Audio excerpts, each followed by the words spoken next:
Yang saya tahu Ustaz, itu laki-laki apa nggak wajib sholat di masjid Ustaz? Gimana Pak? Apa nggak wajib sholat di masjid karena laki-laki? Seorang laki-laki dia ditekankan oleh Rasulullah SAW untuk sholat di masjid. Ditekankan, bahasanya tekankan. Satunya mengikat pada sunnah muakkadah. Kalau wajib, artinya kalau setiap gak ke masjid dia dosa. Saya dengan bapak sholat di bawah di musola, gak ke masjid itu dosa. Kalau wajib itu artinya dikerjakan berpahala, ditinggalkan berdosa. Oke? Kemudian di bawah itu ada sunnah. Sunnah dibagi. Sunnah tingkat tinggi disebut sunnah muakkadah. Sesuatu yang sangat ditekankan. Artinya ditekankan itu sepanjang masih ada kemampuan untuk menunaikan berjamaah untuk ke masjid, maka dia ditekankan tuh untuk ke masjid. Ya. Tapi kalau dia nggak ke situ pun dia nggak dosa, cuma barangkali ada konsekuensi. Ya. Bisa ada konsekuensi yang tidak disenangi, ada sifat makruh yang datang, tidak disukai. Ya. Yang kedua juga kehilangan keutamaan besar itu yang menyebabkan tidak disukainya.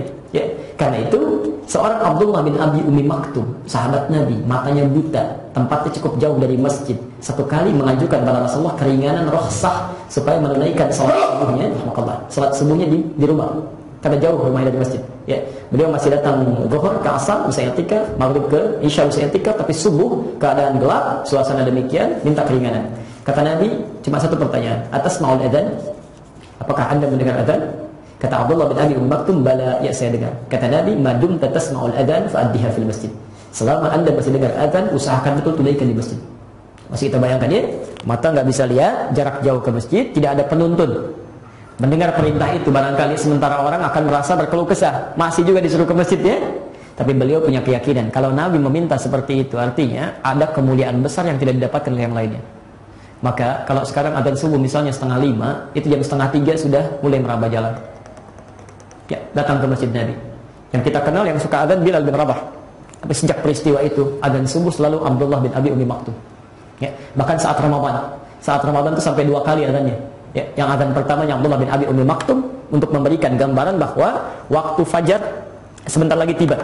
Jadi harus segera bersiap-siap supaya sahurnya nanti tidak sulitan, ya. Baik, bertabrakan dengan adzan. Adzan keduanya Bilal bin Rabah, itu yang menunjukkan adzan subuh yang menunjukkan pada salat. Sampai hari ini diabadikan. Sampai hari ini di Madinah itu adzan subuh selalu 2 kali sampai hari ini. Poin saya, kita bisa bayangkan seorang yang sepuh, mata tidak bisa melihat, jarak jauh dari masjid, keadaan masjid dia masih biasa, alasnya tanah, atapnya masih daun-daun pelepah kurma, masih memaksa dirinya ke masjid ketika Nabi mengatakan ke masjid, masih merasa tidak aman dirinya. Ya. Maka bagaimana dengan kita yang bukan sahabat? Insya Allah, yang belum aman keadaannya. Saking sayangnya Allah kepada kita, dibangunkan masjid di samping rumah kita, fasilitasnya bagus, yang kalau di luar dingin, dalam bisa hangat. Di luar panas, di dalam bisa dingin, sejuk luar biasa. Masih belum tersentuh juga untuk ke masjid. Dengan cara apa lagi bisa difasilitasi? Tapi poinnya, berjamaah di masjid itu tidak masuk pada kategori wajib. Kalau wajib artinya secara fikih, kalau nggak ke masjid dosa. Ya. Kecuali kalau orang yang sengaja mengabaikan itu dengan merendahkannya, itu dosa. Itu disebut orang zalim. Ada di Quran surah kedua Al-Baqarah ayat 114. Wa man azlamu mimman mana'a masajidallahi an yudhkara fiha ismuhu wa sa'a fi kharabiha. Siapa yang paling zalim di muka bumi ini dengan orang yang menghambat orang untuk ke masjid atau merendahkan nilai masjid.